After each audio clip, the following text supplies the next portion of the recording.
88,000 ऋषि मुनि हिमालय की कंदराओं में घूमते घूमते शांति की खोज में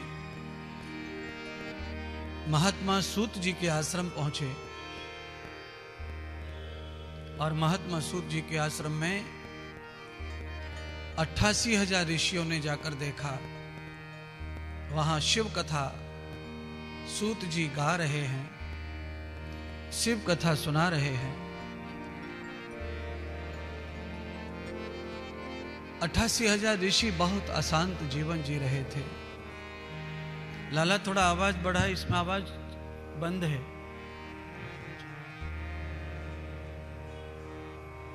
श्री राधे। त्रविदं ब्रह्मरंध्रस्त एवं प्रपद्यते शुरः।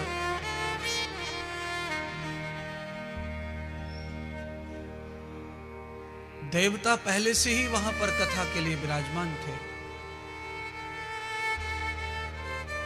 सूत जी से प्रार्थना देवता भी कर रहे थे कि हे पुराणों मनीषी, हे सूत जी, आप कृपा करिए, भगवान महादेव की कथा हमें भी श्रवण कराओ।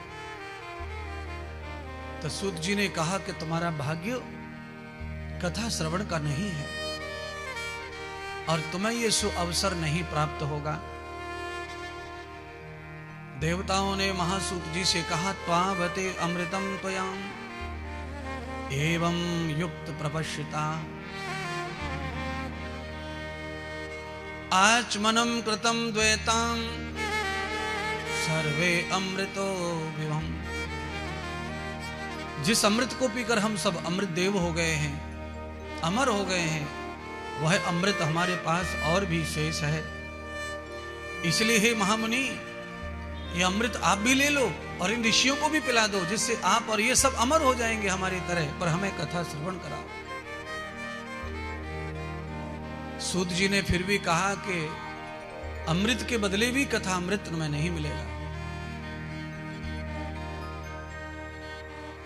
तो देवताओं ने फिर कहा, स्वर्गम दयान धनस्रुति।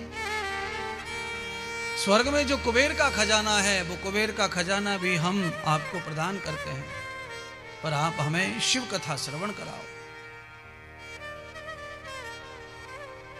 अंत में यह हो गया कि महात्मा सूत जी ने देवताओं को कह दिया कि तुम पूजनीय हैं, सभी मानव तुम्हारी पूजा करते हैं, पर भगवान की कथा सुनने का अधिकारी वही है जो धरती लोक पर विराजमान है। यस्यम स्वर्गम दिवन सुखम। स्वर्ग का सुख भोगने वाले व्यक्ति को भगवान की कथा सुनने का मौका मिलता नहीं है।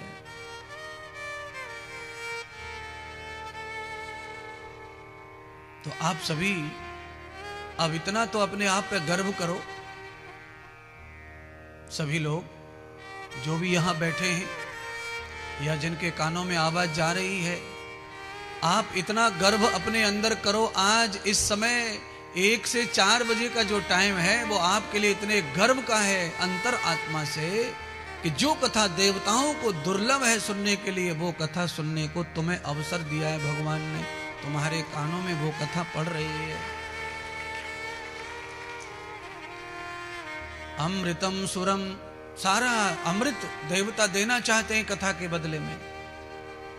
हमें मरण दे दो और ऋषि अमृत पी लो, अमर हो जाओ। हम मरना पसंद कर रहे हैं, पर कथा सुनकर हमें अमर नहीं रहना, हमें कथा सुनाओ। तो कुछ तो महत्व है भागवत का, कथा का, शिव कथा का। राजा परीक्षित जब कथा सुनने बैठे, तब भी देवता आए और सुखदेव जी से प्रार्थना की, हे महाराज, हमारा जो अमृत है ये हम इसको पिला देते हैं राजा को, ये अमर हो जाएगा, मरेगा नहीं, इसको सांप के डसने से भी मौत नहीं आएगी फिर। पर तद्भद्रम यथारंद्रम, और ये कल्याण करने वाली जो भागवत है ये हमको प्राप्त हो जाए। तो सुखदेव जी ने भी अमृत कथा नहीं सुनाई थी और आज सूत जी भी नहीं सुना रहे हैं। क्यों? देखिए, जिन देवताओं की हम स्थापना करते हैं कथा करने के लिए, हवन करने के लिए, उन देवताओं को हम पूजते हैं, उनसे हम फल प्राप्त करते हैं।